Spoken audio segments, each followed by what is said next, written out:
নমস্কার বন্ধুরা, তোমাদের গোপিকা চ্যানেলে সবাইকে ওয়েলকাম। সবাই কেমন আছো? আশা করি তোমরা সবাই খুব ভালো আছো, আর তোমাদের ভালোবাসায় আমরাও খুব ভালো আছি। তো আজকে আমি বানাতে চলেছি চিকেন ভুনার রেসিপি। একদম ভিন্ন স্বাদের চিকেনের রেসিপি, খুবই ঝাল ঝাল টেস্টি, খুবই সুস্বাদু। আজকাল চারিদিকে যা জ্বর সর্দি কাশি হচ্ছে, তার জন্য এরকম ভিন্ন স্বাদের এক চিকেন ভুনা খেলে তোমাদের মুখের স্বাদ অবশ্যই ফিরে আসবে। তো চিকেন ভুনা রেসিপি বানানোর জন্য আমি এখানে ডুমো ডুমো করে আলু নিয়েছি। তোমরা চাইলে আলুটাকে স্কিপ করতেও পারো। আমার আলু খেতে ভালো লাগে বলে আলুটা আমি অ্যাড করলাম।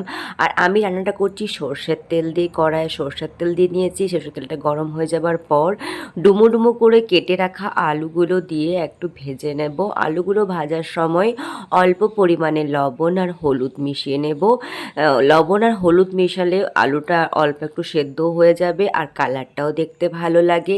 তো সেজন্য আমি লবণ আর হলুদ মিশিয়ে আলুগুলোকে এপিট ওপিট করে একটু ভেজে নিলাম। আলুগুলো ভেজে নেওয়া হয়ে যাবার পর আলুগুলোকে একটা পাত্রে তুলে নেব। তো এই চিকেন ভুনা রেসিপি কিন্তু খুবই ঝাল ঝাল সুস্বাদু একটা রেসিপি। তোমরা অবশ্যই বাড়িতে ট্রাই করে দেখতে পারো। চিকেনের তো অনেক রকমই রেসিপি তোমরা খেয়েছো, কিন্তু এই ধরনের রেসিপি একবার বানিয়ে দেখো, অবশ্যই তোমাদের ভালো লাগবে। তো আমি আলুটা ভেজে তুলে নেওয়ার পর এরপর আমি মাংস নিয়ে নিয়েছি প্রায় 750 মতো। তো মাংসটাকে আমি ধুয়ে জল ঝরিয়ে রেখে নিয়েছি একটা পাত্রে। তো এরপর আমি কড়াইতে যে তেলটাতে আলু গরম ভাজলাম, সে তেলের মধ্যেই চিকেনগুলোকে ভালো করে ভেজে নেব। চিকেনগুলোকে ভাজার সময় কিন্তু আমি লবণ হলুদ কোনোটাই ব্যবহার করিনি, তোমরা চাইলেই ব্যবহার করতে পারো। চিকেনগুলো আমি দুপিঠ ভালো করে একটু ভেজে নিলাম। ভেজে আমি একটা পাত্রের মধ্যে তুলে রাখলাম। এরপর বানিয়ে নেব আমি আদা রসুনের পেস্ট। তার জন্য আমি এখানে আদা আর রসুন কুচি করে নিয়েছি, জারের মধ্যে দিয়ে দিলাম আর অল্প একটু পরিমাণে জল নিয়ে নিচ্ছি। তারপর এটা একটা মিহি পেস্ট আমি তৈরি করে নেব আদা রসুনের। তো আদা রসুনের পেস্ট আমার তৈরি হয়ে যাবার পর আমি দেখো আমার চিকেনটাও প্রায় ভাজা ভাজা হয়ে গেছে। চিকেনটাকে আমি এবারে নামিয়ে নেব একটা পাত্রের মধ্যে। তো চিকেনটা ভাজা ভাজা হতেই দেখো অনেকটা কিন্তু প্রায় সেদ্ধ হয়ে গেছে। এরপর চিকেনটা করতে কিন্তু বেশি টাইম লাগবে না। তো চিকেনটা ভেজে তুলে রাখার পর আমি কিন্তু এবারে চিকেনটাকে ম্যারিনেট করব। আমি চিকেনটা আজকে অন্যভাবে বানালাম। তো তোমাদের অবশ্যই ভালো লাগবে, তোমরা ভিডিওটা দেখতে থাকো। তো এরপর আমি একটা পাত্রের মধ্যে 4 চামচের মতো আমি টক দই নিয়ে নিলাম। টক দই নেবার পর আমি ভালো করে এটাকে ফেটিয়ে নেব। ভালো করে ফেটিয়ে নেবার পর আমি কিছু গুঁড়ো মশলা এর মধ্যে অ্যাড করব। সেটা হচ্ছে 1.5 চামচের মতো কাশ্মীরি লঙ্কার গুঁড়ো, 1/2 চামচের মতো হলুদ গুঁড়ো, 1 চামচের মতো লবণ, লবণটা হচ্ছে আপনাদের স্বাদ অনুযায়ী, আর 1 চামচের মতো আমি মিশিয়ে দিচ্ছি জিরে গুঁড়ো, 1/2 চামচের মতো মিশিয়ে দিচ্ছি ধনে গুঁড়ো। এই সমস্ত মিশ্রণটাকে ভালো করে মিশিয়ে নিতে হবে। ভালো করে মিশিয়ে নেবার পর আমি যে মাংসটা ভেজে রেখেছিলাম সেই চিকেনের টুকরোগুলো আমি এর মধ্যে মিশিয়ে দেব মশলার সাথে। ভালো করে মিশিয়ে নিয়ে হাতে করে মেখে নিতে পারো, চাইলে চামচ দিয়ে মেখে নিতে পারো, যেটা তোমাদের সহজ হয়। তো আমি এইখানে হাতে করেই ভালো করে মেখে নিলাম মাংসের সাথে। মশলাটা মেখে নিয়ে ওপর থেকে 6 টুকরা কাঁচা লঙ্কা চিড়ে দিয়ে নিলাম। এইভাবে আমি আধা ঘন্টা ম্যারিনেট করে রেখে দেব।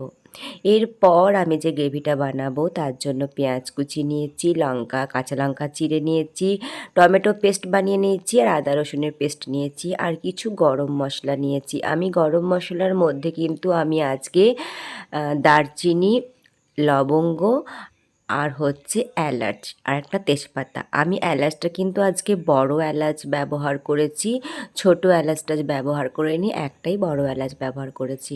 গরম মশলাটা দেবার পর ভালো করে গন্ধ বেরিয়ে আসলে পেঁয়াজ কুচি আর কাঁচা লঙ্কা চেরা দিয়ে নিলাম তেলের মধ্যে। দিয়ে ভালো করে নাড়াচাড়া করব যতক্ষণ না তোমার ওই গোল্ডেন ব্রাউন কালারটা আসছে। গোল্ডেন ব্রাউন কালারটা আসা পর্যন্ত নাড়াচাড়া করতে হবে।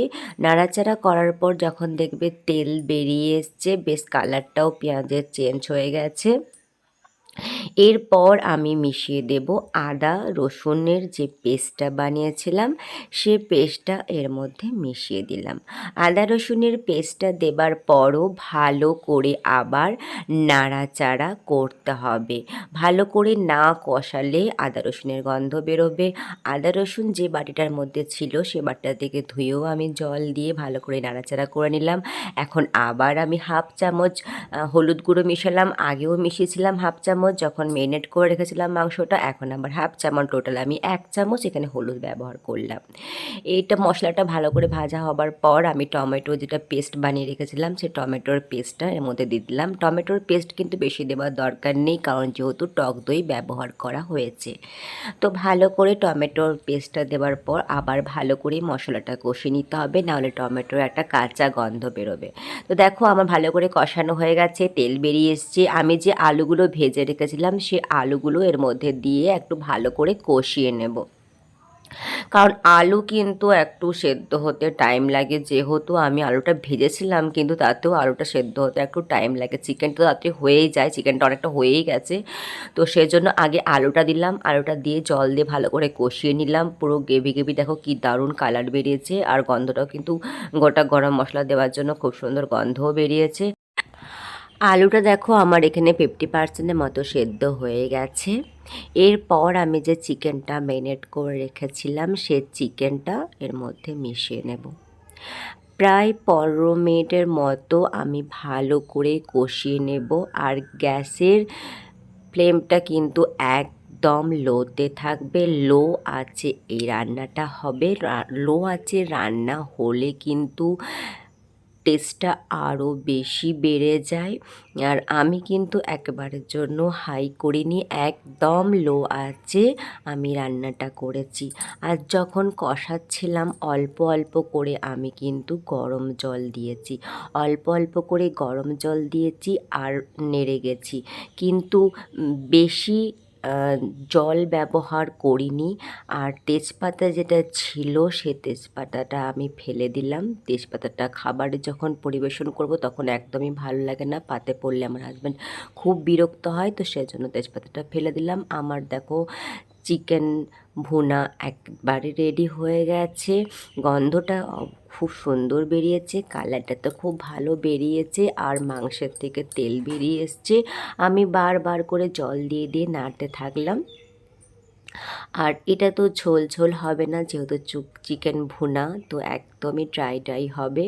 তো আমার কিন্তু একেবারে রেডি হয়ে গেছে চিকেন ভুনার রেসিপি। তোমাদের কেমন লাগলো অবশ্যই কিন্তু কমেন্ট সেকশনে জানিও। তোমাদের ভালো ভালো কমেন্টের অপেক্ষায় সবসময় আমি থাকি।